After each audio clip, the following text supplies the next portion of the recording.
amis des mailles et des couleurs, je m'appelle Pauline et vous êtes ici sur une chaîne qui parle principalement de tricot, de laine et de couleurs. Je suis très contente de vous retrouver aujourd'hui pour un vlog.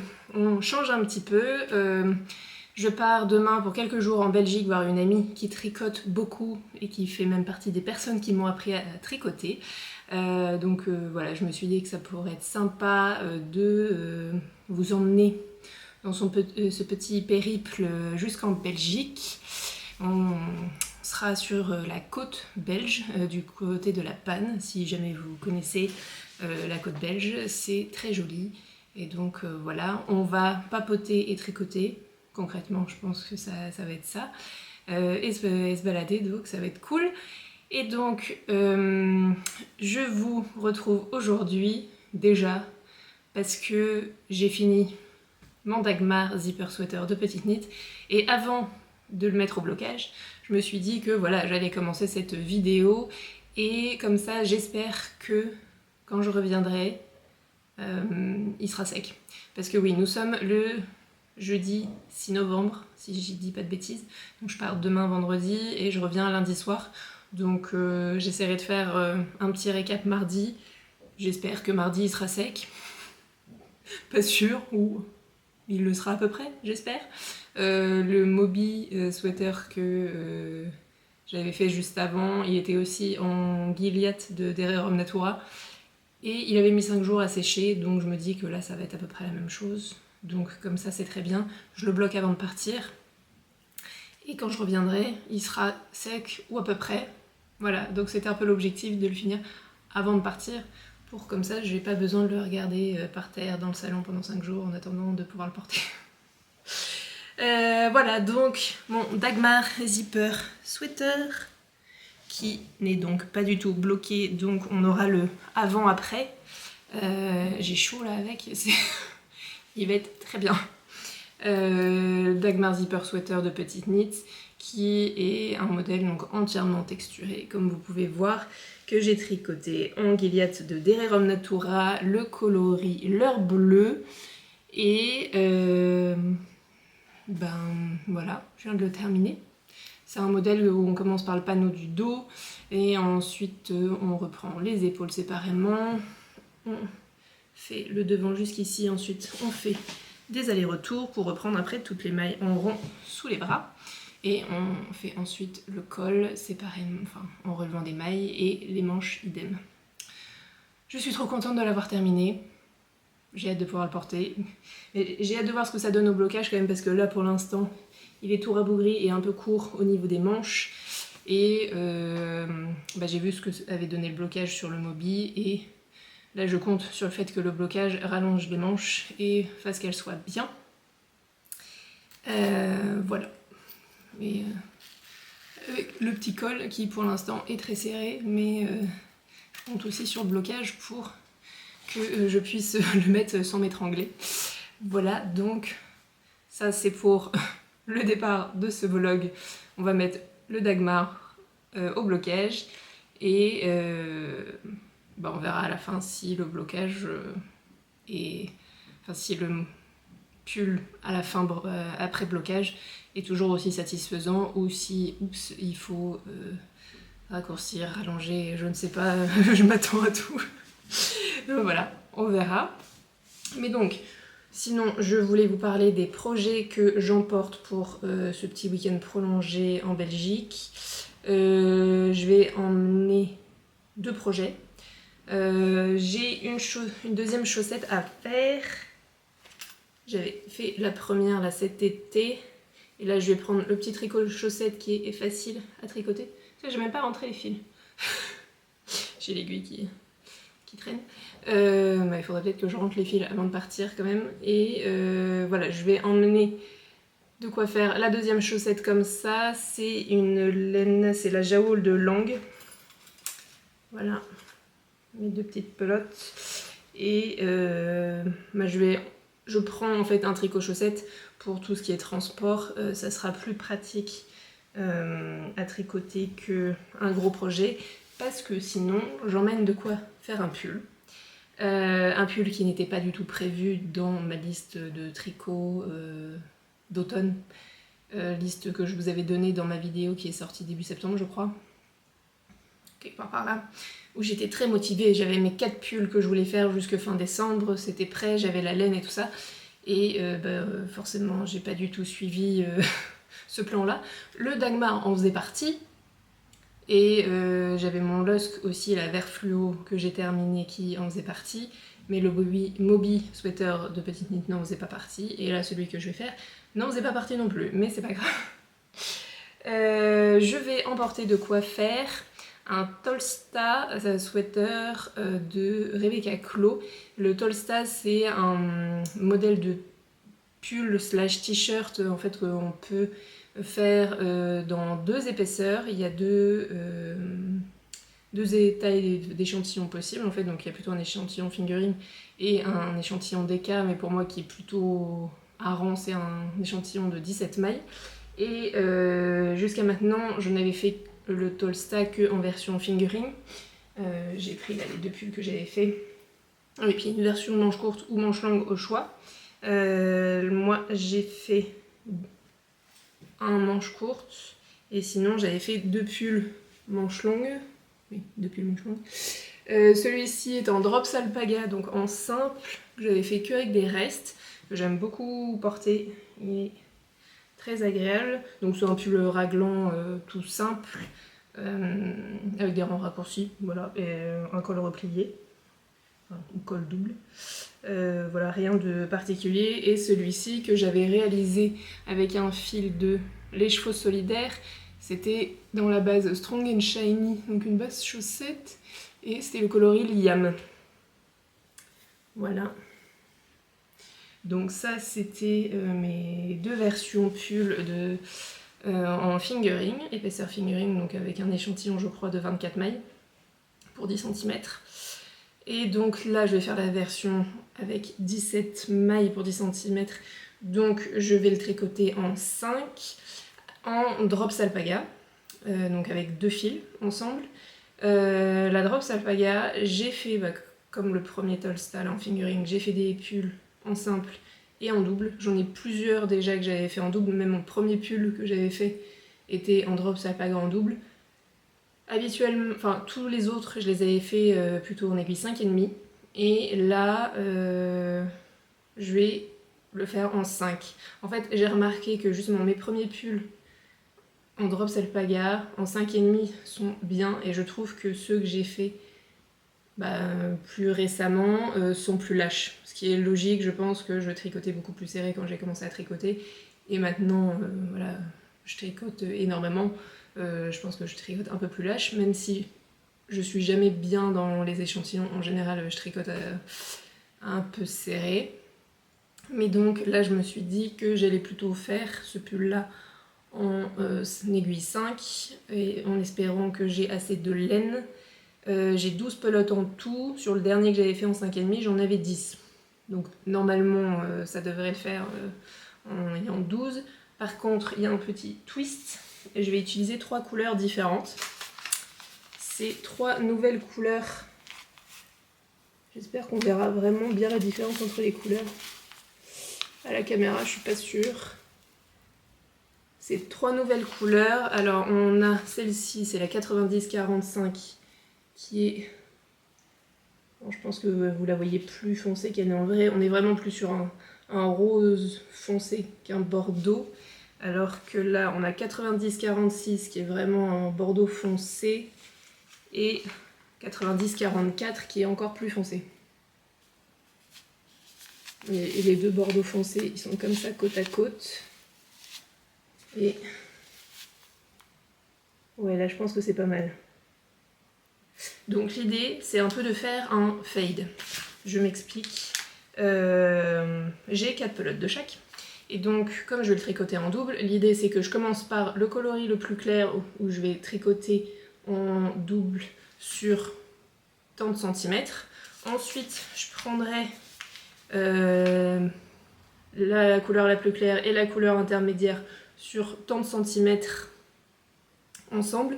Ensuite cette couleur intermédiaire je vais la tricoter en double toute seule sur tant de centimètres, et ensuite ça sera avec la plus foncée sur tant de centimètres, puis un gros bloc de la plus foncée de tant de centimètres, et ensuite je repartirai dans l'autre sens.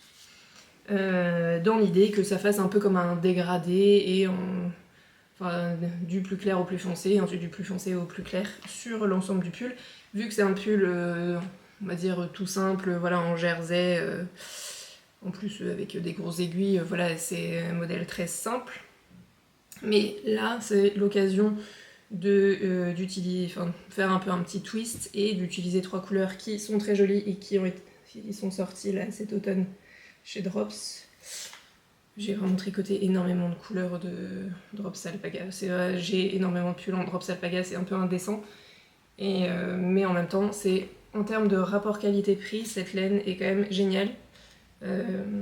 Voilà, ça fonctionne très bien, et comme je sais que ça soit en simple ou en double, ce que je fais rend bien, bah voilà, j'en profite bien. Et comme ils ont sorti encore de très jolies couleurs, voilà, j'ai pas résisté. Donc j'emporte ma petite chaussette et ce pull là. Je pense que je vais monter les mailles du pull aujourd'hui, peut-être essayer de commencer un peu les côtes, et puis préparer mon petit sac à projet avec tout ce qu'il faut pour le pull. Mon dilemme est, combien de pelotes j'emporte, parce que je sais qu'on va avoir des moments de tricot importants, et en fait je me rends pas compte de la vitesse à laquelle je vais aller, vu que j'ai pas fait de pull avec des grosses aiguilles comme ça depuis un moment. Donc j'aurais tendance à vouloir tout prendre, mais en même temps, faut être réaliste, je vais pas tricoter un pull entier en 4 jours. Je pense que quand même faut pas abuser. Donc voilà, je vais voir combien de pelotes j'emporte. Parce qu'en plus, je pars en transport en commun et tout ça, donc ça prend vite du volume et du poids, je vais pas tout emmener. Voilà, je vais pas emmener 600 grammes de laine si j'ai le temps d'en tricoter que 300. Ce serait un peu dommage. Mais bon voilà, je vais préparer mes 2 petits projets, mon sac, et puis nous on se retrouvera, je pense, quand on sera en Belgique. Voilà, je sais pas exactement comment on pourra se filmer des petits moments. Peut-être que juste je pourrais mettre quelques images de mes moments de tricot et quelques images de la plage. Je sais pas du tout. Je prends mon matériel pour filmer, et puis on verra si avec mon ami on est d'humeur à papoter devant une caméra ou pas. Je sais pas. Mais c'est sûr qu'on parlera tricot. C'est sûr. Voilà, donc je pense que je vous dis à tout de suite pour vous en Belgique, et puis moi je vais préparer mon sac et me préparer psychologiquement au voyage, et on se retrouve après. Bye bye. Bonjour. Coucou tout le monde, on se retrouve en Belgique. Nous sommes à côté de La Panne, sur la côte belge, et voilà, il fait nuit maintenant, mais il a fait beau. Il y a eu du Incroyable. soleil. Et je vous présente Laureline, qui tricote autant que moi, et qui a une belle expérience en tricot aussi, même bien plus. Et voilà, on a préparé quelques questions sur nos préférences dans le tricot, sur notre expérience avec le tricot de manière générale, et on va voir ce que ça donne. On fait ça un peu en mode impro total, donc, donc on verra ce que ça donne. Et peut-être qu'il faudra enlever quelque chose au montage, on verra ça. Alors tout d'abord, Laureline, comment et quand as-tu commencé à tricoter? Alors, moi j'ai commencé à tricoter, je devais avoir 6 ans. C'est ma grand-mère maternelle qui m'a appris à tricoter du point mousse. J'ai fait une écharpe. En vérité, elle était toute petite, elle devait faire 10 cm de large. Elle m'a monté ça sur des aiguilles droites, ça devait être du 4 avec des laines qui traînaient chez elle dans un grand sac poubelle. Des restes de pull, parce qu'en l'occurrence elle tricotait beaucoup quand elle était jeune. Elle a même, quand elle était étudiante, tricoté des chaussettes pour un fournisseur à Bruxelles. C'est comme ça qu'elle gagnait son argent de poche. Bref. Donc elle m'a appris à tricoter, j'avais 6 ans, du point mousse. C'était une catastrophe intergalactique comme tous les gamins. Il y avait des trous partout dans l'écharpe. Et de manière assez magique, elle arrivait à nous faire croire, quand moi et mes sœurs, on revenait chez elle un peu plus tard, qu'en fait on avait vraiment bien avancé. Et il y avait des blocs bourrés de trous et puis des blocs très jolis, très réguliers, avec une bonne et belle tension. Et puis ils reprenaient 3-4 lignes complètement dégueulasses, pleines de trous. Et comme ça, et en fait elle a fini nos écharpes. Et en vérité, on les a ramenées chez nous. Et on les a quand même pas mal portées en hiver. Voilà. Elles étaient ridicules, pleines de couleurs dégueulasses en variation tout le temps. Moi, c'était principalement bleu, mais il y avait un peu de tout. C'était pas très beau, mais j'ai commencé comme ça. J'ai pas tout à fait accroché en vérité. Je tricotais de temps en temps un peu chez elle, mais en vrai, j'ai jamais fait d'autres projets. Avant de recommencer quand j'avais 14 ans, quelque chose comme ça. Je devais être en 3e secondaire, quelque chose comme ça. J'ai refait un modèle fil d'art, j'ai redemandé à ma mère d'aller acheter de la laine. Et là, j'ai fait un pull, un vrai pull, dans un fil irrégulier blanc comme ça, qui faisait comme plein de petits nuages, que j'ai gardé longtemps. Mais sinon, entre-temps, il n'y a rien eu. Et quand j'ai recommencé après, ma maman m'aidait. Et après, c'est YouTube qui m'a aidée. Et toi, Pauline? Moi, c'est Laureline qui m'a aussi encouragée, je pense, fortement en premier, parce qu'on bossait dans une mercerie en région parisienne, donc c'était en 2017. Et c'est ma maman qui m'a monté mes premières mailles et qui m'a montré le point mousse. Et puis après, forcément, ma maman est repartie chez elle dans le sud. Et après, dès que j'avais un souci, c'était Laureline que je venais embêter. J'ai perdu une maille. J'ai fait une couverture bébé pour une amie et c'était une cata aussi parce que le truc au début était hyper serré, donc à la fin ça donnait un trapèze quoi, parce que le début était hyper serré et puis il y avait X mailles au début et puis au milieu Y et puis à la fin il y en avait Z quoi. Enfin c'était vraiment une cata, il y avait 2-3 trous aussi dedans.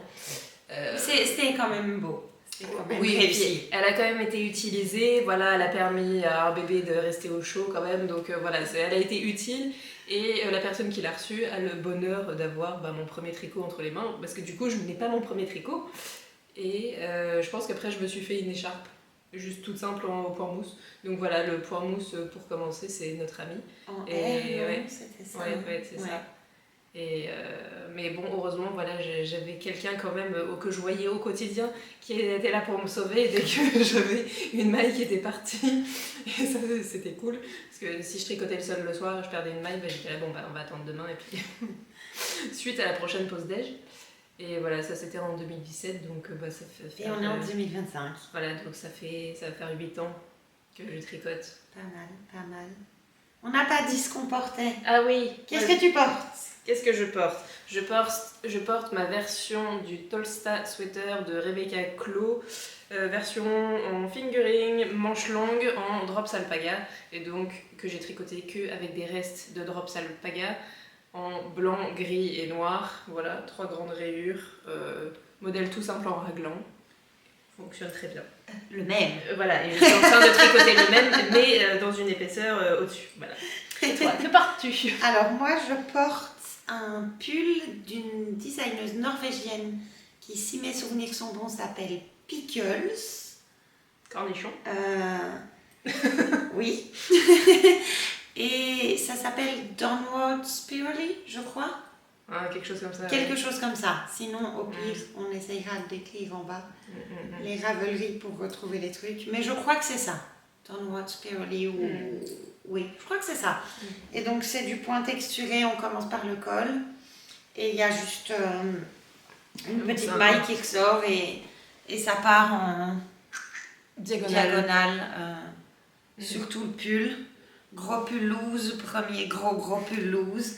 Dans une laine Rico, chunky quelque chose, que ma maman m'avait acheté pour Noël il y a, je pense, 5 ans. Et dont je ne savais pas quoi faire jusqu'à maintenant, donc contente. Mais il est très beau. Il flash bien et fonctionne très bien. Il est bien. Et il a l'air bien douillé pour l'hiver. C'était pas facile de suivre au début, mais en fait, voilà, il est bien. Et avec quelles aiguilles? Je crois que c'est du 5. Encore une fois, Ravelry, les gars, je ne sais plus. Je vous mettrai le Ravelry de Laureline juste en dessous. C'est un peu la honte, hein, parce que c'est le dernier que j'ai tricoté quand même, mais voilà. Mais Ravelry Sarrasin. Je crois 5. Je crois environ 760 mètres, voilà, de fil. Ça colle, mais c'est pas sûr. C'est déjà pas mal. Alors, as-tu des recommandations pour les gens qui débutent le tricot? Oui, les tutos YouTube c'est très bien, mais si vous avez quelqu'un pour vous aider, c'est encore mieux. Et sinon, je dirais comme premier projet, une écharpe ou un tour de cou au point mousse, quelque chose de très simple, en taille 4 enfin pour les aiguilles 4 ou 5 mm, c'est bien. Et un fil qui n'est pas velu du tout, voilà, un fil vraiment bien lisse. Pas noir.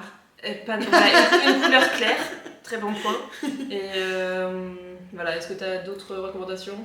Moi, c'est toujours la même. Faut pas avoir peur. Faut jamais avoir peur. Aussi. Faut pas avoir peur que ce soit moche. Faut pas avoir peur que les gens vous disent il y a des fautes. Non, c'est pas grave si c'est Eux moche. aussi, ils auront des fautes s'ils commencent, en fait. Mm. Et n'ayez pas peur qu'au début, ça paraisse insurmontable. Ça passe vite. Oui, et puis en fait, il faut forcément passer par là aussi pour réussir à faire des projets un peu plus portables ensuite. Et puis franchement, même genre sur une écharpe, franchement, s'il y a un ou deux trous dedans, une fois qu'elle est portée autour du cou, ça se voit pas. Hein. Enfin, Ça, et moi, je suis pas partisane. Souvent, les gens disent commencez par quelque chose de petit. Non, commencez par quelque chose que vous avez vraiment envie d'avoir ou de faire pour quelqu'un. Et comme ça, au moins, ça vous motive. Avec un fil que vous aimez bien, dans une couleur que vous aimez bien. Et puis après, si vous mettez 5 ans à le faire, c'est pas grave. Hein, c'est pas grave. Non, je dirais ça. Et c'est logique que ça prenne du temps au début et qu'on a l'impression de pas avancer. C'est comme ça pour tout.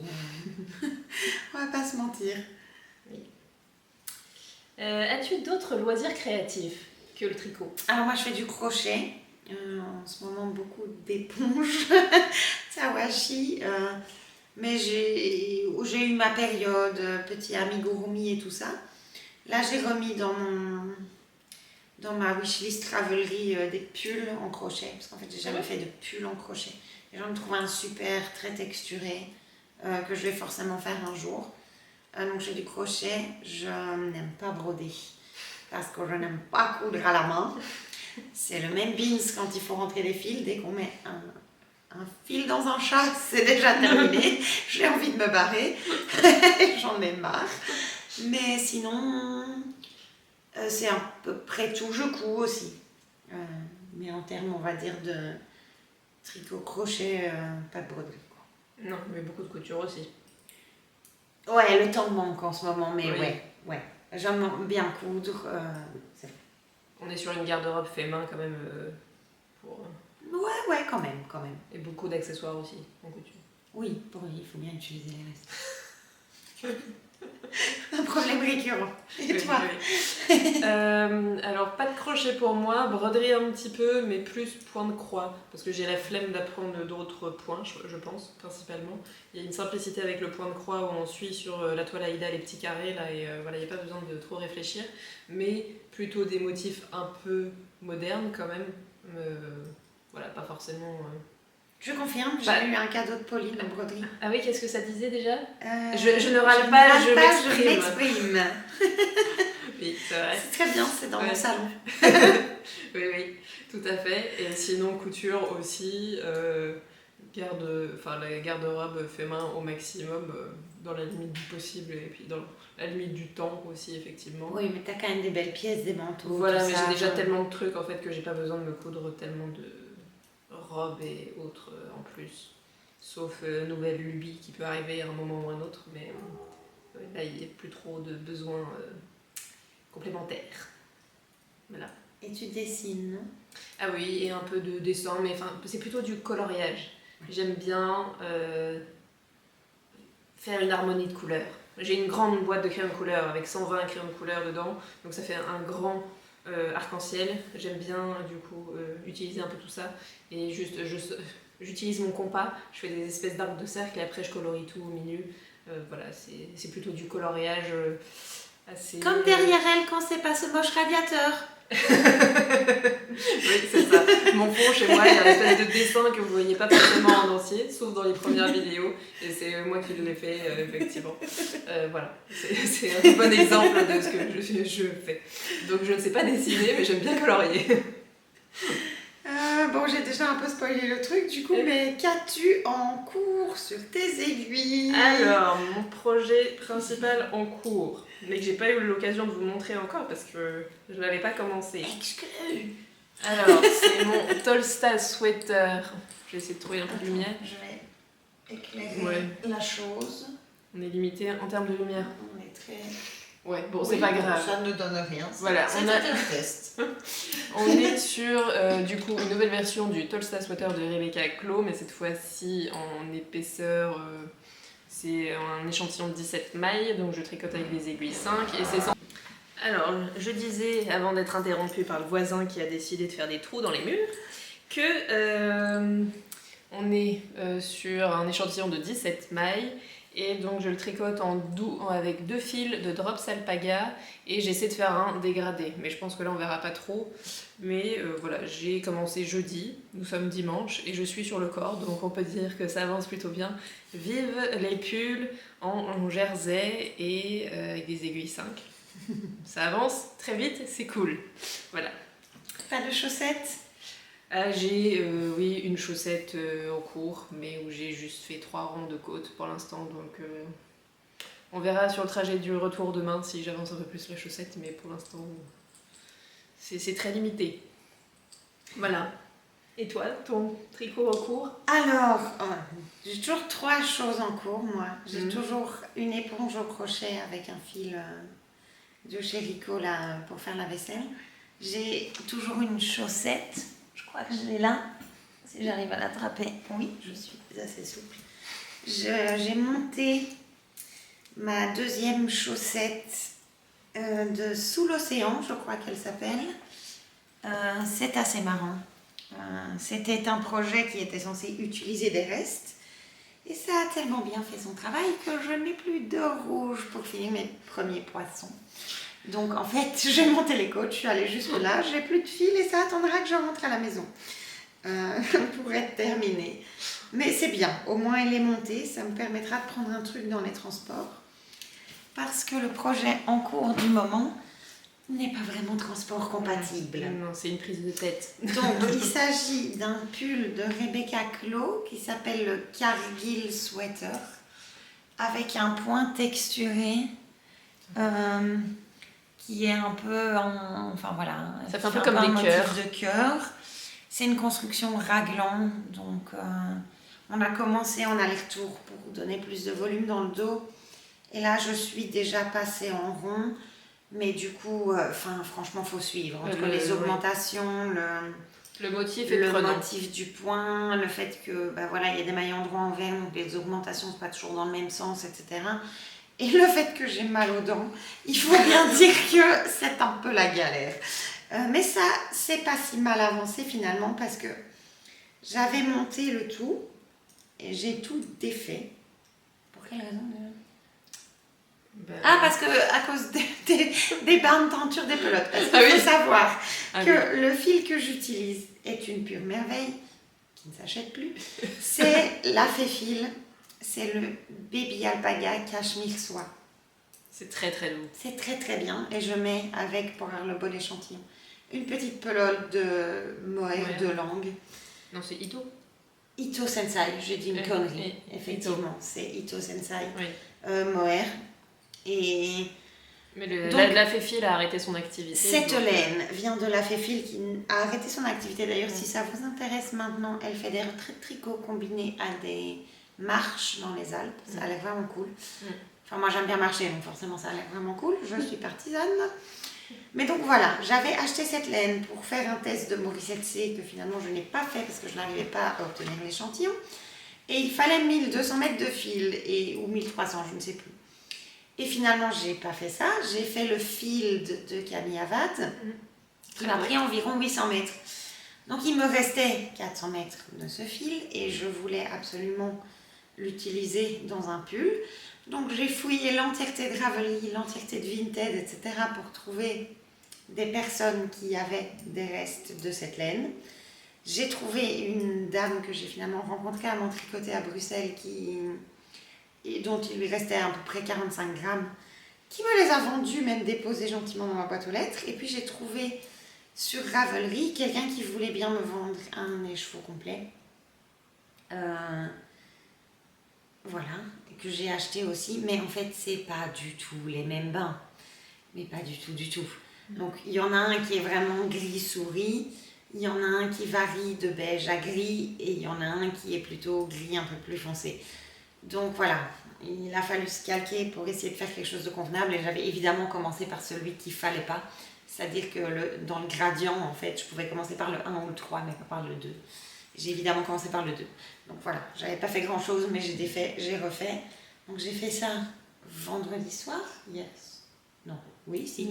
Samedi matin. Et voilà, j'ai défait vendredi soir, j'ai remonté hier matin. Donc. Et voilà, bon, faut dire qu'à part balader, manger, on ne fait que tricoter, hein, on va se mentir. À part dormir. Voilà. Mais heureusement parce que ça n'a pas l'air facile. Et donc voilà, ceci est le nouveau projet, comme je travaille beaucoup en ce moment. Je ne sais pas si je l'aurai fini avant la fin de l'année. Je vais essayer, sinon je le finirai pendant les vacances de Noël, Nouvel An, où j'aurai des vacances. C'est pas un modèle pour les débutants? Ah non, là, vraiment pas. Vraiment pas. Non, alors que le mien, oui. Après, bon, en soi, comme tout, hein, une fois qu'on est dedans, ça va, mais le démarrage a été un peu compliqué. Oui. Que vas-tu tricoter après ton Tolstati? Après celui-là, je voudrais faire le Afrique Sweater, toujours de Rebecca Clow, parce que bon, apparemment je fais beaucoup de modèles de Rebecca Clow, et donc ça va être un full jacquard qui va être principalement dans une couleur un peu pétrole, et il y a plusieurs en fait grosses rayures de motifs, où là je vais utiliser des restes que j'ai, et donc ce sera ça le gros projet suivant, ce sera celui-là. Répète un peu son nom. Rebecca Clow? Non, le modèle. Afrique. C'est avec un seul F. Je ne visualise pas. Donc ça va être ça le gros projet. Et sinon, j'aimerais bien, au mois de novembre, essayer de faire un peu des décos de Noël avec mes restes de laine, mais ça fait 2 ans que je me dis que je vais faire ça. Et je l'ai toujours pas fait. Donc voilà, à voir si... Tout à fait. On ne voit rien du tout. Ouais, là c'est mieux. Voilà. Ok. Et toi, les prochains projets? Eh bien, vraiment, je ne sais pas. Parce que ce qu'il faut savoir, c'est qu'il n'y a pas longtemps, je me suis dit que j'avais trop de trucs dans mon stage. Donc, j'ai pris mes 246 000 wishlist Ravelry et les laines en stock. Et j'ai assigné des projets à des laines en stock que j'ai déjà chez moi dans mon stage. Et donc, j'aurai plusieurs potentiels pulls qui attendent en mode complet. Genre, j'ai acheté le patron et j'ai la laine et puis j'ai les aiguilles qu'il faut et tout ça. Je pense que je vais faire le NYX de Rebecca Clow après, en gris et en laine arc-en-ciel de chez Créaline Design. C'est une néerlandophone, donc ça s'écrit Créalien, mais ça se prononce en flamand. Lin, enfin en hollandais en l'occurrence parce qu'elle vient des Pays-Bas. Donc c'est super beau, c'est canon, c'est un arc-en-ciel pastel, c'est magnifique. Et donc je voulais utiliser l'arc-en-ciel pastel en contrastant, c'est un modèle très géométrique. On va dire jacquard, enfin 2 couleurs. Je l'avais réalisé l'année dernière en orange et écru. Voilà, et c'est le même, et je pense que je vais faire celui-là, mais c'est pas sûr, j'en ai encore plein d'autres. J'en ai un d'Andrea Maury qui attend. J'en ai un autre qui est un peu dans le même style que celui-là, mais où c'est des losanges, un peu aussi texturés. Oui, petite addiction, on peut le texturer, ou jacquard, on peut le dire. En vérité, voilà, je ne sais pas exactement quel sera le suivant, mais il y en a beaucoup de près. Surprise! Mes chaussettes suivantes seront sans doute dans la laine que Pauline m'a fait. La question qui tue. Ton ouvrage préféré. Sais-tu choisir un ouvrage préféré dans toute ta collection? Franchement, c'est dur. Je dois dire que j'ai quand même un petit faible pour le Field de Camille Avad, qui est donc dans cette merveilleuse douce laine. Celui-là, vraiment, quand même, je l'aime beaucoup. Après, j'aime aussi beaucoup le Derwent que j'avais fait en turquoise. Attendez, je retourne dans mes projets parce que on n'a plus de mémoire à mon âge. En fait, je sais pas choisir parce que finalement, le Avena que j'avais fait en Angora chez Fonty, c'est un peu avec des épis de blé en diagonale et il est magnifique. Blanc aussi. avec motif bleu pétant. J'aime aussi bien le Rhapsody in Cable que j'avais fait, il est super. Tu vois, celui avec vraiment beaucoup de câbles de Rory Locatelli. Ça, c'est sûr, c'est dans mon best-of. Mais sinon, j'aimais quand même assez bien le Derwent, celui-là. Ah oui, il ressemble un peu au Moby de Petite Mythe. Si on faut cacher tes yeux. Ouais, voilà, ça c'était quand même vachement canon aussi. J'aimais beaucoup, mais bon, enfin en vérité, tous ceux que je fais, je les aime beaucoup. Et à chaque fois que j'en fais un, j'ai un nouveau préféré presque. Donc, c'est un peu le problème. Voilà. Oh non, le Cabin Lake aussi que j'avais fait en test knit, dont aussi des laines de la Féfile. Très très beau. C'était vraiment un motif avec... on peut agrandir ça. C'était un motif avec des sapins. On ne voit rien. Ah si, ça y est. Voilà, c'était un joli motif avec des sapins et la réflexion des sapins dans un lac. C'est une Canadienne pour bidouiller un manque de laine. J'avais rajouté une frise de sapin en bas. Et en plus, ce bleu porte mon nom. Donc, enfin, portait, puisque la Féfile a arrêté son activité. Donc, peut-être je vais choisir celui-là. Parce que c'était en plus mon premier test knit. Donc, franchement, il est très beau. J'étais contente d'avoir été choisie. J'étais contente de l'avoir fini dans les temps. Et je suis très contente du pull que ça donne. Il est vraiment très très beau. Et toi? Bah pareil, c'est très difficile de choisir en fait parce que effectivement suivant, souvent c'est les derniers que j'ai terminés. Là en ce moment, là je dirais, il y a mon Dagmar zipper sweater de Petite Mythe mais que j'ai pas encore eu l'occasion de porter vu qu'il est en train de sécher à la maison, donc voilà. Mais sinon avant celui-là, il y a eu mon Interland sweater donc en violet et avec un motif vert, j'aime beaucoup aussi. Et le châle que j'ai fait cet été, qui est le châle à la croisée des mondes de Christelle Rêver-Sa-Vie en couleur, j'adore aussi. Après, si je dois aller dans les plus anciens, je pense que j'ai mon Avena sweater de Knit Love Wool aussi que j'aime beaucoup. Mais en fait, ça dépend des modèles, mais il y a certains modèles que j'ai bien aimé tricoter, mais qui me vont plus ou moins. Et après, il y a les laines aussi qui vieillissent plus ou moins bien. Et donc ça peut aussi jouer sur le fait qu'on aime plus ou moins un modèle, je trouve. Parce que le Avena que j'ai, il est en alpaga de Fonty et il bouloche un peu. Donc j'avais adoré le faire, je crois que c'était mon premier pull en jacquard en rond et premier pull en anglais que j'avais fait avec un patron en anglais. Donc j'aime beaucoup, mais c'est pas celui forcément que je préfère porter. Je vous mettrai des photos. Ah, j'avais oublié ton arboréal. Le arboréal est très beau aussi. Hein. Ouais. Parce que le contraste de l'arboréal est très sympa. C'est un pull avec un motif sur le yoke et qui... ça ressort bien. C'est lequel? Et le Avena, c'est celui-là. Oui, il a gagné. Avec mon écran cassé, on est sur de la qualité d'image, hein, attention. Mais j'avais bien aimé faire le Shelfies with Bees là aussi au printemps, non cet été. Pour le France 4, j'avais fait le Shelfies with Bees de Bulbe Bizarre. Exact. Parce que tu as eu une bonne production de tricot cette année. Oui. Et de châles aussi. Oui. Et autant que de pulls. Oui, c'est ça, les châles, c'est la nouveauté de l'année. Alors... Eh bien, on est parti pour les questions flash. Est-ce que tu préfères? Alors, patron écrit ou patron vidéo? Et écrit. Moi, il me faut du schéma et du visuel. Oui. Moi aussi, c'est bien parfois d'avoir quelques vidéos, mais sinon, patron écrit. Moi, dès qu'il faut aller chercher mon téléphone, mettre la vidéo sur YouTube, j'en ai déjà marre. Puis je note plein de trucs en fait aussi sur le patron, donc il me faut un papier. Quel est ton designer ou ta designeuse préférée? Bah, clairement, vu le nombre de pulls que je fais d'elle, c'est Rebecca Clow. Hein. No surprise. Voilà, qui est une designeuse écossaise qui fait des podcasts aussi très sympas sur YouTube. Mais il faut être à l'aise avec l'anglais parce qu'en plus elle est écossaise donc elle a un accent et elle parle très vite donc c'est pas toujours évident à comprendre. Mais voilà, j'aime beaucoup son univers et ses modèles donc voilà, sans grande surprise parce que je pense que c'est le nom que vous entendez en permanence. Même mon papa regarde les vidéos et concrètement il comprend rien à part qu'il entend à chaque fois qu'il y a le nom de Rebecca Clow dans les vidéos. Et toi, ton designer préféré? Ça va être dur parce qu'en vérité, je suis pas sûre. J'ai fait 2 fois le même pull d'une personne, mais je n'ai jamais tricoté 2 ouvrages de la même personne jusqu'à maintenant. En tout cas, bien joué. Pas que je me souvienne.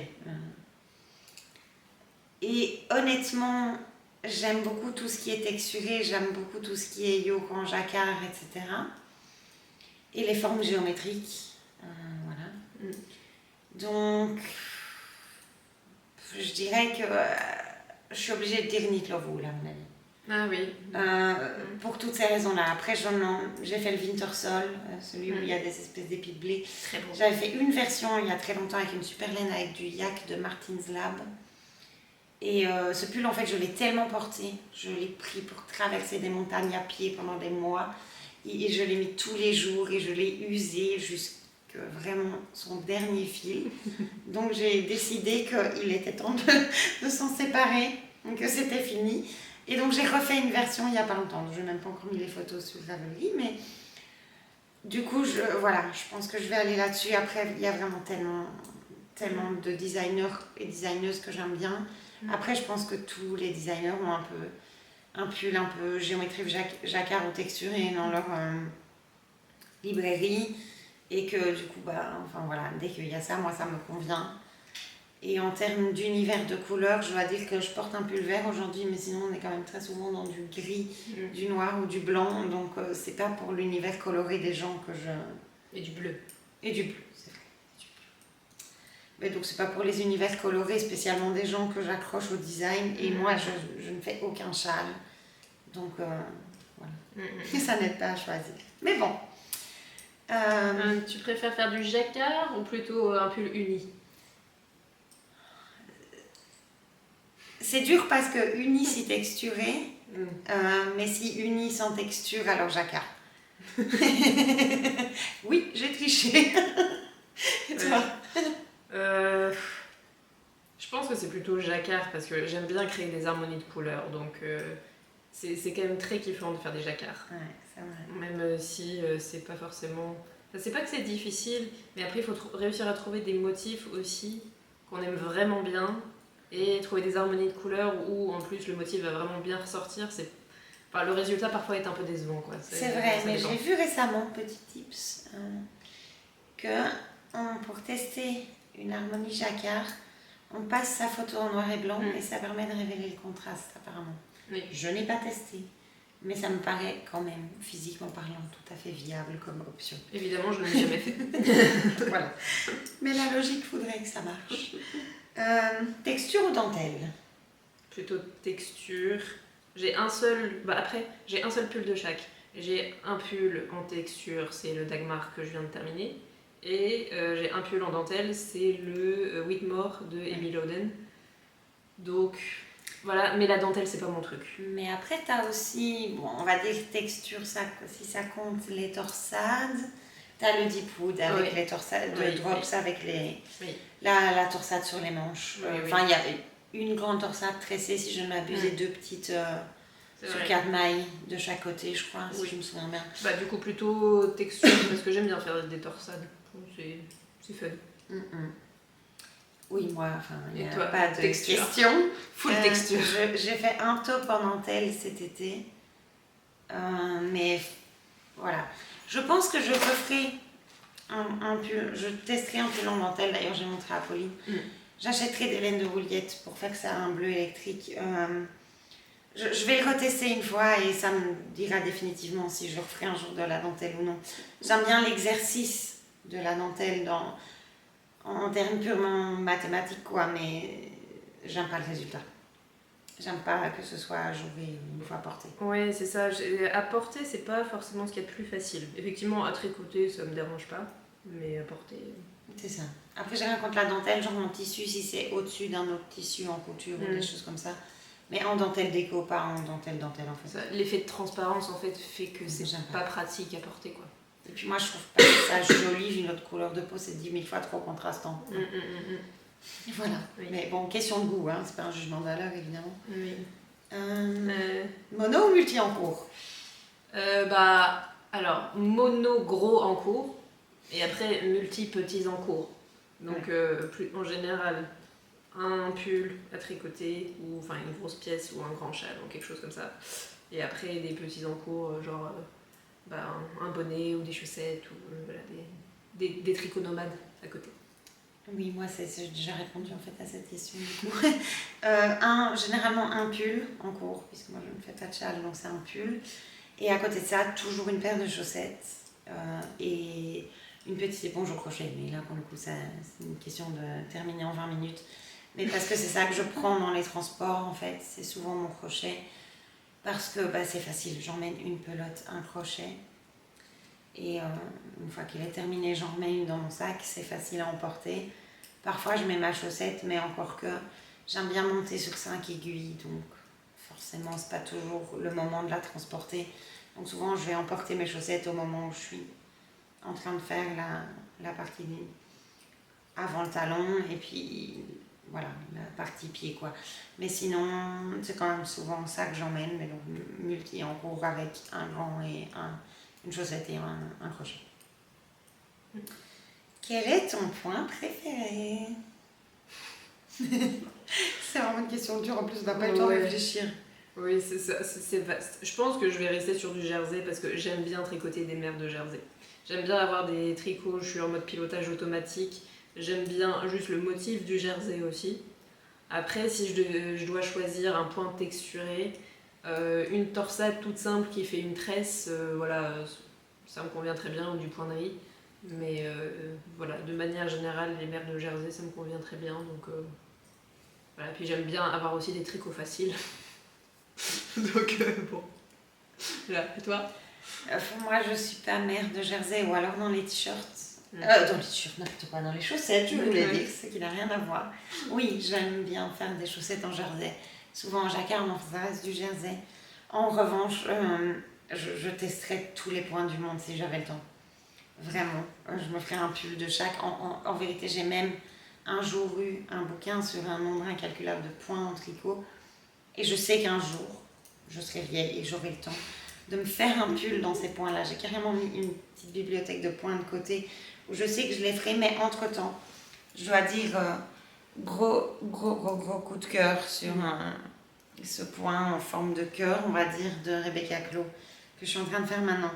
Certes, il est prise de tête, mais je trouve le rendu incroyable. C'est vraiment, vraiment joli. Et c'est très épais, très moelleux. Et ça, vraiment, j'aime beaucoup. Sinon, j'aime beaucoup le point en nid d'abeille, je crois qu'il s'appelle en français. Est-ce qu'il s'appelle comme ça en français? Si, il y en a un nid d'abeille. C'est les torsades en nid d'abeille? Non, celui qui fait un peu des losanges par-dessus les autres. Ah, les alvéoles, non? Ouais, peut-être, je sais pas. Bref, c'est vraiment... ça fait comme si on tirait des losanges par au-dessus d'un jersey en rendu. Je sais pas comment il s'appelle. On pourrait être honnête. Et j'ai oublié le mot. Je crois que c'est alvéole. Sans doute. À vérifier. J'ai fait un pull de Hobby. Un modèle gratuit de chez Hobby, le vendeur danois là. En français ou en anglais? Je crois que c'était en français. Et je l'ai fait quand j'étais au ski, tu vois. Quand j'ai fait ma saison au ski. Où est-il? Est-ce que je l'ai même mis ici?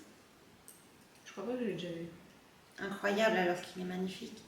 Mais qu'ai-je foutu? Bon visiblement mon Ravelry n'est pas à jour. Il va falloir mettre à jour Ravelry. Bon voilà, une grosse lacune parce qu'il est vraiment très beau en plus de ça. Voilà, je ferai une photo à Pauline si elle veut s'amuser à faire du montage. Sinon on fera semblant que je ne l'ai jamais envoyé et que c'est ma responsabilité. Quel est ton fil ou ta fibre préférée? Je pense en premier l'alpaga et après le yak. Enfin, les fils bien chauds, quoi.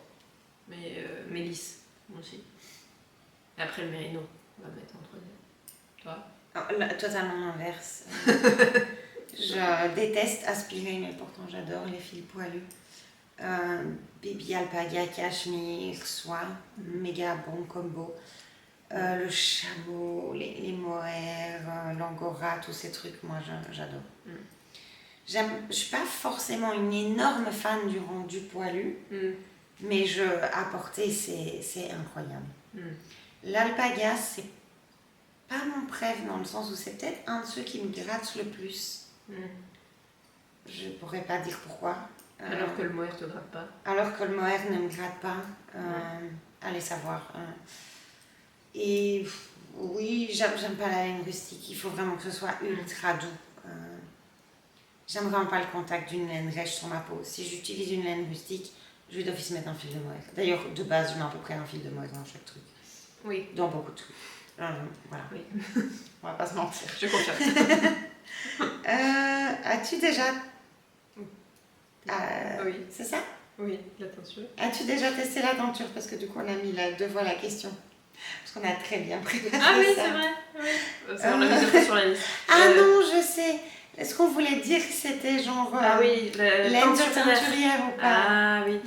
Alors, une teinturière préférée, je pense que je peux pas en citer une parce qu'elles ont chacune leur univers en fait, donc c'est tout différent. Et puis il y a des teinturières qui vont faire avec des multicolores magnifiques et d'autres qui vont faire des unis magnifiques. Après, dans celles que je préfère, je dirais qu'il y a Yarn by Simone, Arcoiris Yarn, Bulbe Bizarre, Tricot et Stitch. Et que j'ai testé ou que j'ai déjà eu l'occasion de voir aussi en vrai. Dans tout ça, je crois qu'il n'y a que Arcoiris pour l'instant que j'ai pas testé. Si, j'ai déjà fait des chaussettes en Arcoiris. Donc oui, j'ai testé tout ça. Et c'est canon. Et c'est top. Voilà. Mais je pourrais pas en choisir qu'une seule parce que elles sont pas vraiment comparables. Fair enough. Toi, l'inverse, comme d'habitude. Moi, c'est pas du tout ce que j'aime, l'univers où on pré-mélange des couleurs flash. Voilà, donc typiquement tout ce que Pauline a cité. Voilà, chacun son truc. Hein, c'est pas évidemment, encore une fois, pas du tout un jugement de valeur sur le travail que font les gens, mais moi, je préfère faire mes propres mélanges de couleurs. Donc, je suis très unie ou faux unie. Et je mélange moi-même dans les jacquards, etc.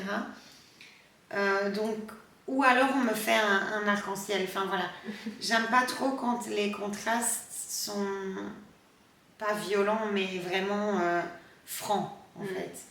Et j'aime pas les speckles parce que moi je suis une maniaque des choses bien carrées, des maths et tout.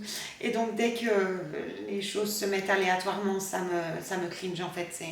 J'arrive pas, c'est personnel. Donc souvent uni ou faux uni. Donc moi je vais aller vers Wouliette, je pense, parce qu'elle a des coloris vraiment peps, vraiment jolis. J'ai cité Créaline forcément et Martin's Lab, le polonais. Le chimiste polonais, parce qu'il est vraiment fort, très fort sur les unis. Il y a une très grande gamme. Il a une gamme incroyable d'unis et ils ont je sais pas comment dire, mais ils réfléchissent la lumière de manière incroyable. Je trouve ces couleurs vraiment puis dans toutes les gammes de laine aussi. Quoi. Il y a plusieurs gammes de laine et à chaque fois ils ont décliné toutes les couleurs dans toutes les gammes de laine. Et c'est vrai que quand tu les vois dans les salons, en fait, ça fait un superbe dégradé. Enfin, il y a vraiment un très joli choix. Ça, ouais, il est vraiment très fort sur les unis. Très fort. Où tricotes-tu principalement? À la maison ou partout? Je tricote principalement à la maison. C'est là où il y a le plus d'heures passées. Mais sinon, je tricote partout. Au boulot, à la pause déj, bien sûr. Et sinon, dans les transports... dans la voiture. Dans la voiture, c'est seulement si c'est un tricot jersey, parce que sinon j'ai mal au cœur. Mais pas des routes de montagne. Voilà, c'est ça. Mais c'est vraiment mon meilleur ami dans le train, le bus et tout ça, c'est vraiment partout. Partout. Moi, si je pouvais avoir un badge, if I can't bring my yarn, I won't come. Ça me correspondrait très bien. C'est vrai qu'il y a certains événements sociaux, franchement, parfois, si tu pouvais venir avec ton tricot, ça serait mieux. Hein. Moi, j'en suis à un point où je refuse des choses si je sais que ça va être mal vu si je sors mon tricot. Ouais. Et ça m'angoisse de sortir de chez moi sans un truc au tricot, au crochet dans mon sac. On en est là. Et oui, je tricote en permanence dans les transports, enfin sauf quand je suis trop crevée et que je dors.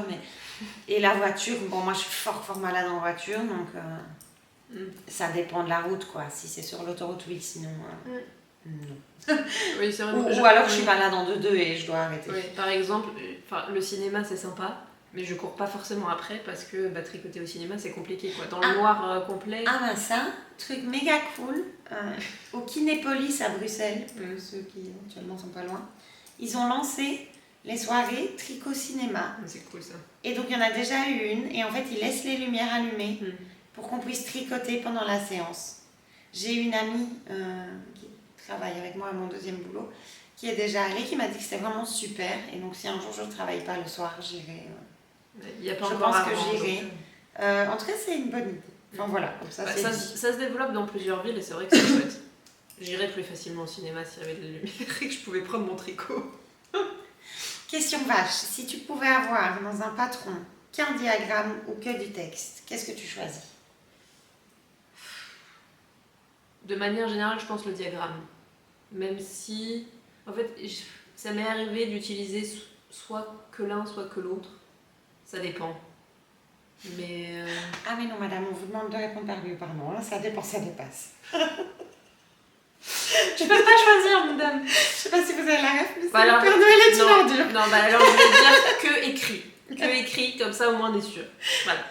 Diagramme d'office. Indiscutablement. Parce que parfois il y a des diagrammes quand même qui sont compliqués à suivre. Je me sens plus à l'aise avec un diagramme qu'à comprendre un texte, personnellement. Voilà. Quel est ton salon préf de préf? Préf de préf Alors en termes d'ambiance, je dirais le Ch'ti Bazar, parce que je trouve que c'est très convivial. C'est le Nord. Et le coin est très sympa, il y a possibilité de manger à côté. Les exposants qui y sont très cool. C'est bonne ambiance, c'est super bonne ambiance. Voilà, bonne ambiance. Après, j'aime quand même bien le CSF, le Salon Création et Savoir-Faire à Paris, parce que c'est un événement social où je sais que je vais retrouver des gens que je connais aussi. C'est l'occasion d'y aller en général avec ma sœur. Donc voilà, j'aime bien. Après, j'aime bien les plus petits salons aussi, mais finalement, j'en ai pas fait tant que ça encore. Mais sinon... celui dans le château médiéval tout près de chez toi, là, c'était chouette aussi. Oui, c'est le fil de la Manche. Ah oui, voilà. Le fil de la Manche aussi, sympa. Dans l'ensemble, j'ai pas fait de salon que j'ai pas du tout aimé. Parce que celui-là était pas si grand que ça l'année où on allait ensemble. Oui, non. Ça s'est agrandi après. Non, pas tant que ça, c'était pareil cette année. Ouais, après, je pense en termes d'ambiance, le Ch'ti Bazar, c'est vraiment très sympa. Et il est très complet parce qu'il y a vraiment beaucoup d'exposants aussi, il y a vraiment pour tous les goûts.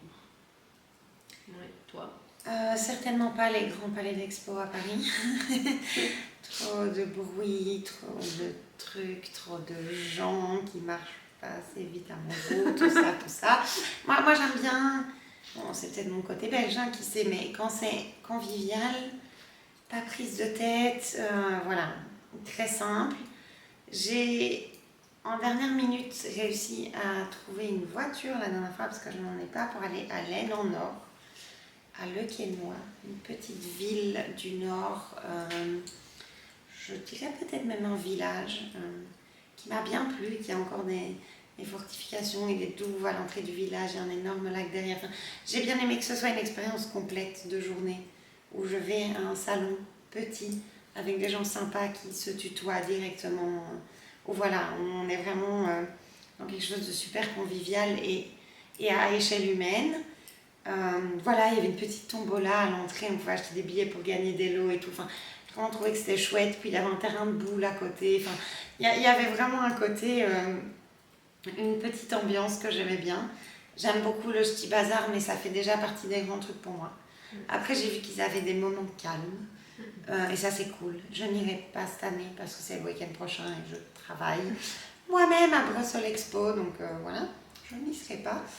Et le CSF et tout ça, je n'y vais plus. Tous les nitités, les trucs comme ça, c'est beaucoup trop loin de chez moi et c'est trop grand.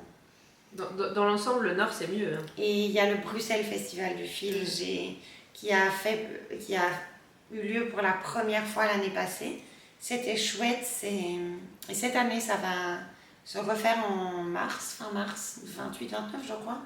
Mars, dans un nouvel endroit au Bir, pour ceux qui connaissent, derrière Tour et Taxi. Et c'est beaucoup plus grand et il y a beaucoup plus d'exposants. Et la liste d'exposants cette année est vraiment chouette. Il y a vraiment beaucoup de teinturières qui se déplacent de quand même assez loin en France. C'est beaucoup couture et broderie aussi. Oui, c'est les trois. Tricot, couture, broderie. Voilà, c'était très chouette l'année passée. Je suis allée avec une collègue, c'était vraiment sympa. Voilà, je suis obligée de dire celui-là aussi, puisque quand même, gros boulot, il n'y avait rien qui existait à Bruxelles. Donc, et c'était vraiment très convivial. Et toutes les teinturières et tous les vendeurs qui étaient venus avaient l'air vraiment très positifs en repartant. Donc, ça mérite d'être souligné. Pause ou on continue? Comme tu veux. Allez, on continue. Qu'est-ce que tu n'aimes pas faire en tricot? Je pense que j'aime pas faire des côtes en aiguille 3 mm.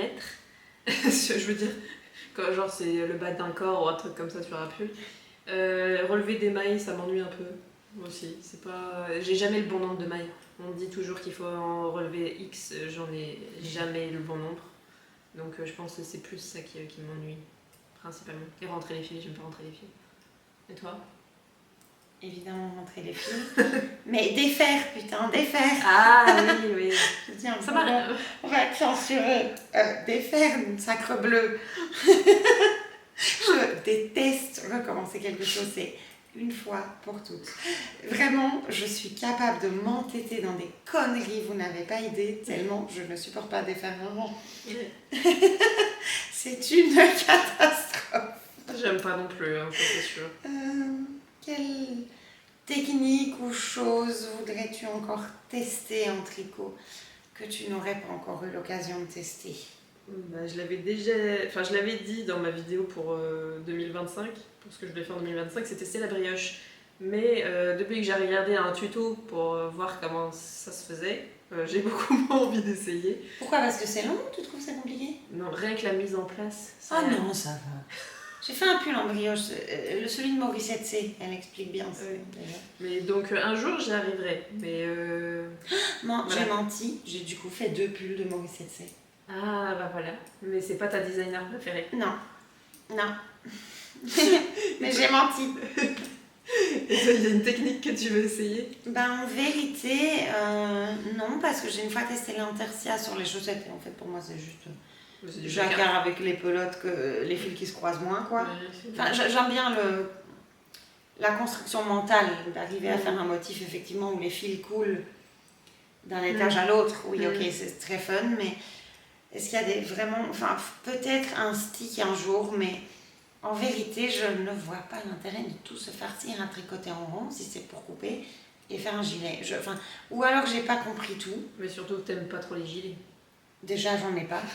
Je n'ai que des chemises pour aller travailler dans des restaurants qui ont des boutons. Je n'ai pas de haut à boutons. Je n'aime pas les gilets. Je veux bien en avoir genre un énorme au boulot pour l'hiver quand il fait froid dans les bureaux, mais maintenant qu'on a des nouveaux châssis, il fait chaud dans les bureaux, donc c'est plus nécessaire. Après, il y a des sticks où c'est pour les manches que tu dois faire le stick. Ah bon? Et tu fais quoi du coup? Je sais pas, tu fais un stick sur les manches et pour avoir vraiment une continuité de motifs. Eh bien, il faudrait que je me renseigne plus sur la question. Moi, ça me fait trop peur le stick. Conclusion. Je devrais me renseigner sur la question. À part ça, je pense pas. Je me sens assez aventurière Mais t'as déjà fait pas mal de dans choses. mes tricots et j'ai pas l'impression d'avoir trop peur de me lancer dans Comme des dans la trucs vie. un peu absurdes. Oui, ça c'est vrai. Je pense qu'on peut dire que ce qu'on tricote représente bien qui on est intrinsèquement aussi. C'est pas faux. Voilà. C'est pas faux. C'est comme l'attention qu'on peut avoir au tricot, ça représente bien la personne que l'on est aussi, je pense. C'est pas faux. Voilà.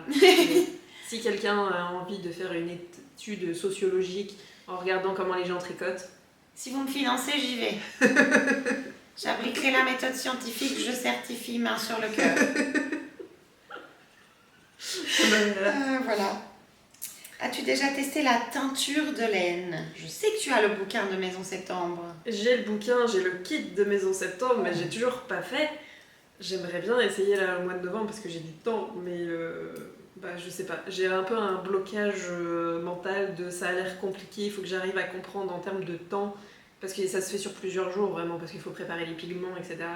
Donc je vais m'y mettre, mais je ne sais pas quand. Et toi, t'as déjà testé la teinture? Je n'ai jamais testé la teinture. En revanche, ma maman, pendant ses études, a pris des cours dans une haute école et avait elle-même déjà testé beaucoup de laine. Donc, c'est quand même un truc qui me tente, mais que je pense que j'aimerais un jour faire avec elle. Parce que je crois qu'elle en sait énormément.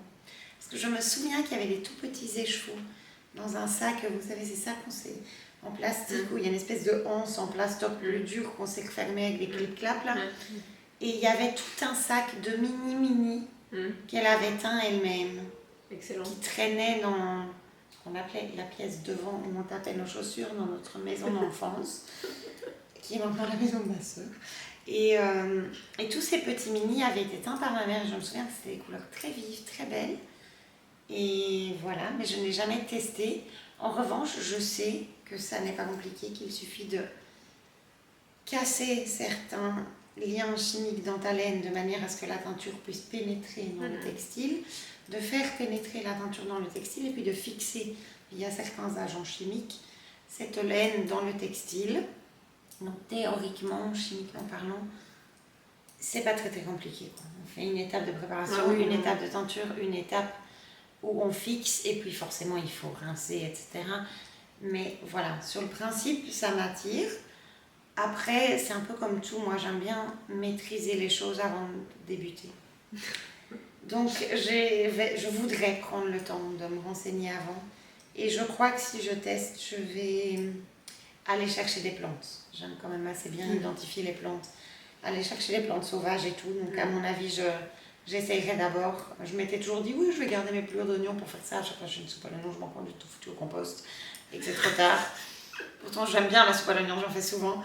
Mais voilà, mais après, j'aime pas la couleur que rend l'oignon. Donc, il faut que j'essaye de trouver. Moi, je suis pas très couleur beige et tout ça. Et bon, c'est qu'il y en a teinture végétale, mais quand même souvent sur des verres plutôt couleur froide. Forcément flash et tout. Et bon, voilà. Mais je sais que ma mère maîtrise les pigments chimiques. Donc, il faudrait que je fasse ça un jour quand j'ai le temps. Grave. Est-ce que... Ah non, il reste une question. Alors, qu'est-ce que tu penses de l'évolution du tricot, en tout cas de la sphère tricot, là sur les réseaux Je vais parler de mon référentiel, donc j'ai 39 ans. Quand j'étais petite, c'était une activité qu'on faisait avec nos grands-mères, complètement. Dans la génération de mes parents, donc les baby boomers, nés genre années 50, c'était devenu un peu ringard, sauf les jacquards Disney, là où Gaston, ou Lucky Luke, où j'avais Oliver et compagnie, je pense à la couleur.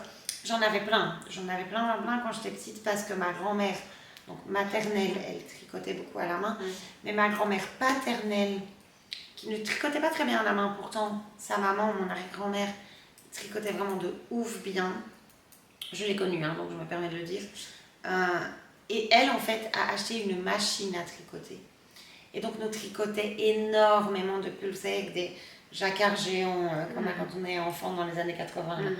Et je pouvais demander ce que je voulais. Lucky Luke, Oliver et compagnie, machin. Donc, j'avais vraiment... j'en avais plein. J'en avais plein. Et j'en ai eu plein jusqu'à ce que je trouve ça ringard, en fait. Jusqu'à ce que j'arrive en secondaire, en fait.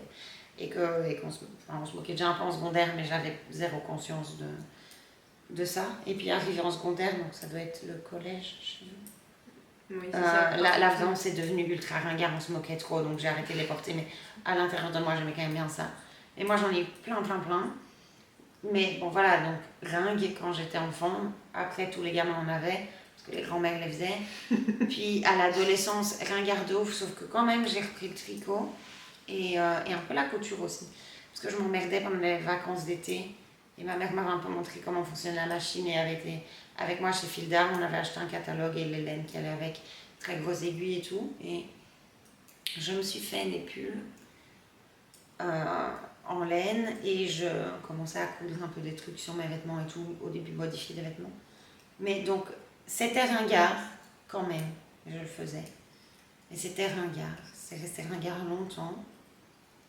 C'est resté ringard jusque, je dirais, en 2014-2015, où les trucs un peu DIY et je pense le 48 millième rapport du GIEC que les gens n'ont pas lu a peut-être percuté un peu que fallait peut-être arrêter la fast fashion. Bon, depuis, surprise, il y a Shein et tout, et c'est encore pire.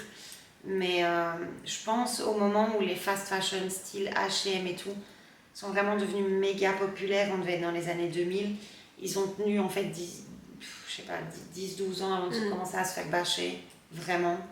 Je dirais suite au scandale du Rana Plaza, en fait je crois que c'est ça. Tu vois, cette usine textile qui est tombée, où il y a plein de Bangladis qui sont morts dans l'effondrement d'une usine de production textile, dans lequel des marques comme les baskets connues, là où ça fait une virgule, enfin je sais pas si je peux les dire. J'en ai aucune idée. Je ne sais pas du tout si on peut dire des marques. Bon, bah on va pas les dire. Bref, là, la chaîne n'est pas monétisée. Vous tapez Rana Plaza, hein, vous vous démerderez bien tout seul à comprendre qui faisait fabriquer par des enfants, enfin, pas que des enfants, mais aussi par des enfants Bangladis, leurs fringues au Bangladesh. Et en fait, je pense que suite à ça, il y a eu une mini prise de conscience. Et là, c'est devenu un chouïa moins ringard. J'ai vu que dans les magasins, ben voilà, c'était un peu la fin des fils d'art, mais ça commence à se développer un peu à gauche à droite. Ça commence à revenir un peu à la mode. Il y a quelques teinturières qui pop-upaient comme ça un peu, peut-être un ou deux par pays, mais on a commencé à voir que, voilà, il y en avait beaucoup au Canada aussi, aux États-Unis, en Angleterre. Et on a vu un peu cette filière revenir en Belgique, France, on va dire, depuis les années 2012, je dirais. Et onwards, quoi. Et je crois qu'il y a quand même eu un boom depuis 3 ans. Un vrai boom. Non, bah, je dirais c'est un confinement, en fait, soyons honnêtes. Les gens devenaient fous parce qu'ils n'avaient plus aucune activité créative chez eux et là, ils se sont dit que finalement, c'était pas une mauvaise idée. Je sais pas si tous ont continué depuis le confinement, mais en tout cas, ça a, je pense, redoré l'image. Moi, je trouve ça bien. Après, je trouve qu'on tombe un tout petit peu dans du consumérisme, où on est victime aussi, du coup, où on se met à vraiment acheter plus que ce qu'on peut consommer. Il y a beaucoup de trends qui sortent, de choses qu'il faut absolument faire et tout. J'avoue que moi, je suis assez détachée de ça. Peut-être parce que j'aime pas forcément les designeuses les plus en vogue en ce moment. Enfin, j'aime pas tellement leur laine et tout ça. Donc, ni spécialement les plus connus en producteurs de patrons. C'est pas forcément les modèles que je préfère non plus. Donc, je crois que malgré moi, j'en suis détachée. Évidemment que si j'adorais ça, je serais dedans. C'est pas... Enfin, voilà, c'est pas pour me mettre au-dessus, mais je trouve ça dommage que peut-être un truc qui a des bonnes valeurs vire un peu trop dans le consumérisme. Après, c'est aussi le revers de la médaille de déringardiser quelque chose. Donc, voilà. J'ai aussi une nièce qui m'avait un peu demandé à 16 ans que je l'apprenne à tricoter et tout. Donc, j'ai l'impression que ça va dans le bon sens. Bah, je suis plutôt d'accord de manière générale. Après, j'ai pas le même recul parce que moi, ça fait pas si longtemps que ça que je tricote. Après, effectivement, j'avais vu ma grand-mère tricoter quand j'étais petite. Et là, ça ne m'intéressait absolument pas. J'étais bien contente qu'elle fasse des pulls à mes poupées, mais voilà, je n'avais pas tellement envie de participer. Donc, j'ai oublié ça. Mais... Que les vêtements de poupées étaient faits par la grand-mère. Ah oui. En couture et tricot, incroyable. Merci, bonne maman. Mais c'est vrai que, en fait, moi, je pense que je suis arrivée un peu aussi dans l'univers tricot quand ça a commencé à évoluer avec de plus en plus de designers, de plus en plus de choix en termes de laine, de couleurs, et que ça s'est vraiment modernisé. Donc moi, je pense que j'ai vraiment eu le bon côté de la médaille, quoi. Enfin, après, je dis pas, hein, il y en a beaucoup pour qui c'est encore très ringard le tricot, mais on arrive à en convaincre de temps en temps des nouveaux que c'est quand même très cool. Et Mais souvent, ces gens jouent au foot. On peut dire ce qu'on veut, mais chacun son avis. Non, je plaisante. J'en sais rien, mais c'est jusqu'au jour où ils te demandent de leur tricoter quelque chose de toute façon. Enfin, Ils finissent toujours par en trouver un joli. Voilà, c'est ça. Et puis quand ils te voient toujours occupé et content d'être occupé avec quelque chose dans les mains et tout, je pense que finalement ça les interpelle un peu en mode ah oui, ça a l'air cool quand même. Et puis ah mais c'est pas si ringard que ça ce qu'elle fait en fait. Donc non, je pense qu'on a une bonne évolution de manière générale. Après effectivement, faut pas tomber dans du surconsommation plus de laine et tout. Ce qui, je dis pas c'est très compliqué, hein. Je suis la première à consommer plus. On est dedans. Hein. Ah ouais, non, c'est un peu cata, hein, je dis pas. Mais après, il y a quand même un truc d'essayer de réfléchir à consommer de manière raisonnée et en allant vers des marques qui utilisent des matières naturelles aussi, ce genre de choses. Enfin, voilà, il y a moyen de faire un petit effort aussi et d'éviter le plastique de manière générale. C'est le bon mot, et puis enfin, c'était l'expression de ma grand-mère, mais on fait travailler des familles, on amène de la nourriture sur une table. C'est-à-dire qu'on achète aussi des laines plus commerciales et tout, mais voilà, si on craque sur une laine de teinturière quelque part, ça reste du circuit relativement court. Bon, évidemment, il n'y a pas des milliards de production de laine en local, etc. Mais voilà, sur la grosse image quand même, c'est pas non plus... Non, après il y a un on phénomène pas de des laines mode. sur Shein, quoi. Voilà, il y a un phénomène de mode surtout là en ce moment. À voir combien de temps ça dure aussi. Après moi je pense qu'une fois qu'on est fan de tricot et tout, on l'est à vie. Je pense pas que ça soit une addiction qui s'en aille comme ça. Donc En revanche, voilà. c'est une addiction. C'est une addiction, oui, complètement. C'est vraiment... Oui, non, c'est vrai, je mais, pense. Bon, il y a des phases de la vie où on a plus ou moins de temps, oui, mais aussi. je pense qu'on garde l'envie du moment. On garde l'envie. Et puis c'est pas quelque chose qu'on oublie, c'est comme le vélo, il y a la mémoire musculaire, une fois qu'on s'est tricoté, on n'oublie pas. Donc c'est plutôt chouette. De manière générale, la sphère tricot évolue bonne manière, même sur les réseaux et tout ça. En fait, il y a suffisamment de contenu pour que je pense chacun puisse trouver du contenu qui lui plaise en termes de style, de modèle, de couleurs et tout ça. Enfin, il y a vraiment plein de choses, donc chacun peut y trouver son compte aussi, ça c'est cool. Et en plus, c'est un bon moyen aussi de réussir à se réunir un peu, parce que vu que c'est une occupation très solitaire, c'est quand même chouette d'avoir aussi des occasions de se retrouver, notamment avec les salons aussi, où il y en a de plus en plus qui existent. Et ça, c'est chouette d'avoir des occasions de se retrouver, quoi. Et je pense qu'on n'a pas dit, mais peut-être c'est le principal, c'est ultra bienveillant comme Oui, communauté. et la communauté tricot est très sympa, ça c'est vrai. C'est quand même un endroit cocon, quoi. Où Oui.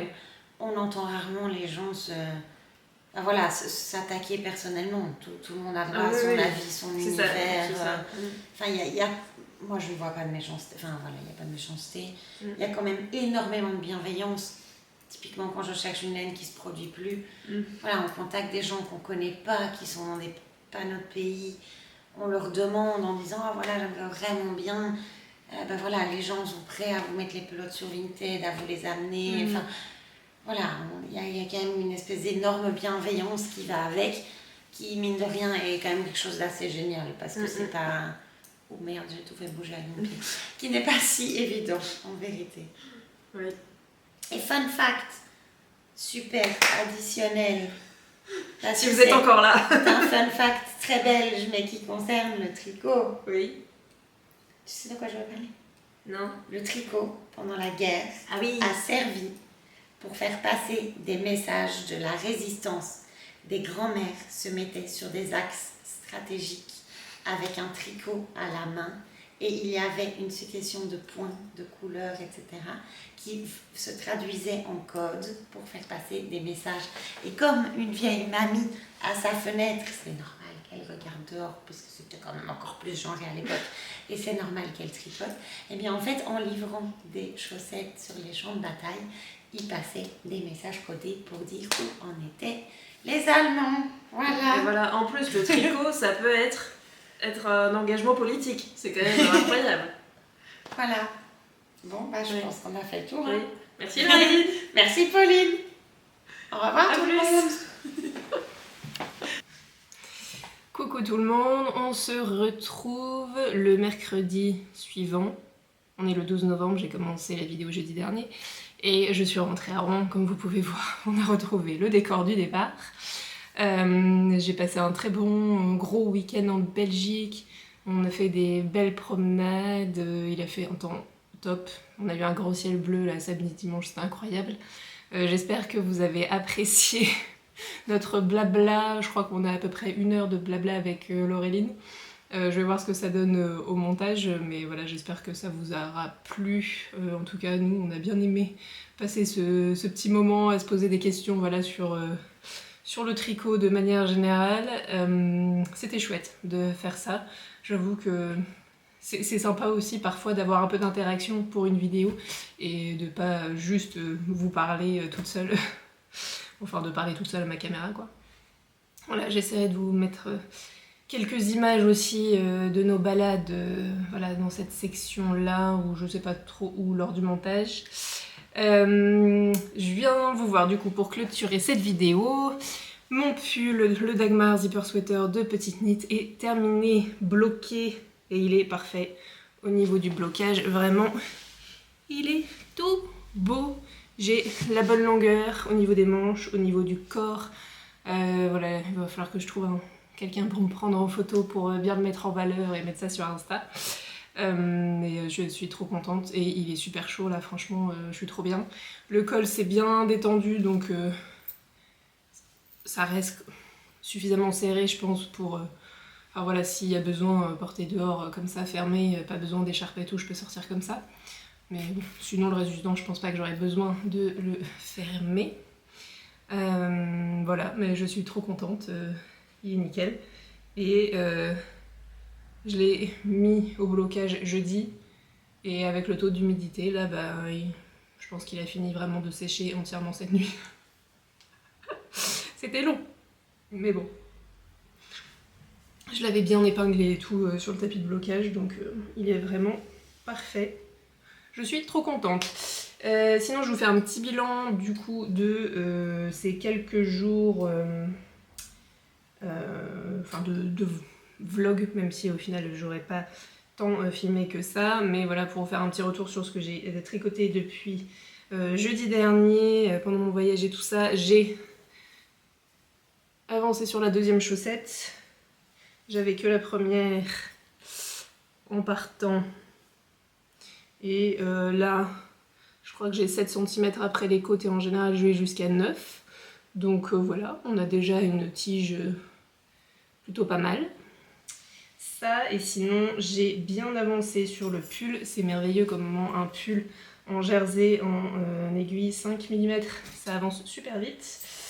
Je suis trop contente. Alors, je sais pas si on verra bien le dégradé là en vidéo parce qu'on ne voyait pas là quand on a fait nos questions.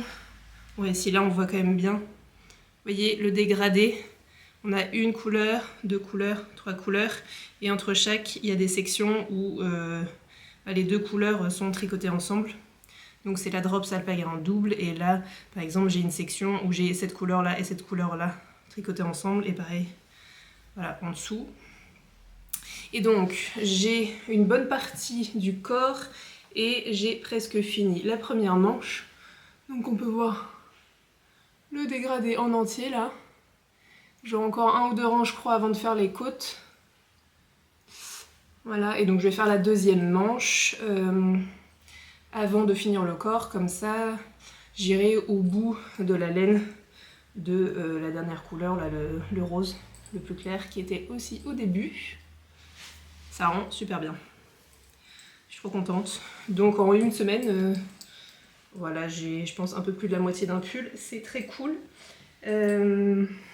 Donc je pense que dans moins d'une semaine il sera fini. C'est tout à fait merveilleux. J'ai tout plein de projets là pour novembre. J'ai un autre pull, le Afrique Sweater, mais j'espère aussi faire des petites décos Noël, ce genre de choses. Finir ma paire de chaussettes, finir ma Sophie Shawl. Mon Sophie Shawl. Et oui, voir si j'arrive enfin à faire des petites décos de Noël avec mes restes. On verra. Réponse dans une prochaine vidéo. Voilà, j'espère que ce vlog slash papote avec Laureline vous aura plu. Voilà, ça change un petit peu de ce que je fais habituellement sur ma chaîne. Si jamais vous êtes arrivé jusque là dans la vidéo, merci beaucoup d'avoir regardé jusqu'au bout. Et voilà, n'hésitez pas à me dire dans les commentaires ce que vous pensez de tous les sujets qu'on a abordés, et aussi vos préférences par rapport au tricot et tout ça. Et puis, qu'est-ce que vous avez sur les aiguilles, et est-ce que vous avez des petits projets comme ça, spécial déco Noël? Je suis curieuse. Voilà, j'espère que cette vidéo vous aura plu. Je pense qu'elle sera beaucoup plus longue que d'habitude. On verra ce que ça donne au montage. Merci beaucoup pour votre soutien sur ma chaîne. Et j'espère que vous allez bien, que vous avez de beaux projets sur vos aiguilles, et je vous souhaite une belle journée, une belle soirée en fonction du moment auquel vous regardez cette vidéo, et je vous dis à bientôt pour plus de tricot. Bye!